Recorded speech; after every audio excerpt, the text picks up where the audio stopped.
রহমতুল্লাহি ওয়া বারাকাতুহু। সুধী দর্শক, আজ একটা কথা বলবো। গত 17 মাস ধরে আমাদের এই বিশ্ববিখ্যাত ব্যক্তি ক্ষমতায় আসার পরে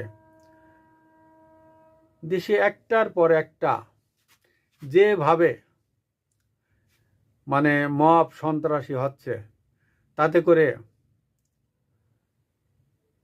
দেশের পরিবেশ পরিস্থিতি খুবই একটা কঠিন একটা অবস্থায় চলে গেছে।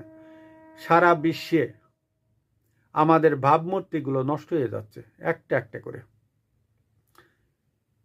বাংলাদেশ এখন মবের দেশে পরিণত হয়েছে। বিভিন্ন দেশে আমাদের ছেলেদের যারা লেখাপড়া করতে যাবে তাদেরকে ভিসা দিতে যাচ্ছে না।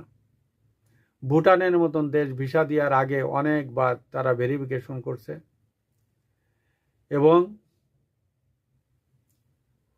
পৃথিবীর অনেক দেশ বাংলাদেশকে এখন সন্দেহ চোখে দেখছে।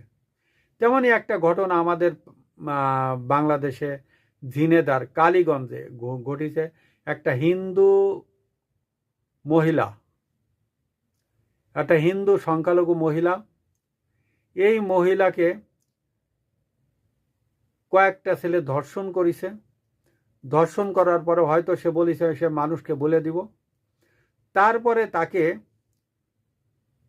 চোর আখ্যা দিয়ে বা যে কোনো একটা অপবাদ দিয়ে তাকে গাছের সাথে বেঁধে তাকে নির্যাতন করেছে। গাছের সাথে বেঁধে তাকে নির্যাতন করেছে। অথচ আমাদের দেশের অনেক বুদ্ধিজীবীরা আছে, কেউ কোনো কথা বলছে না। সবাই এরকম একটা করে এটা করা ঠিক হয়নি। আজকে সেই সুশীল সমাজ, সেই বুদ্ধিজীবীরা আজকে নিশ্চুপ, আর এদিকে নীরবে নিভৃতে আমাদের এই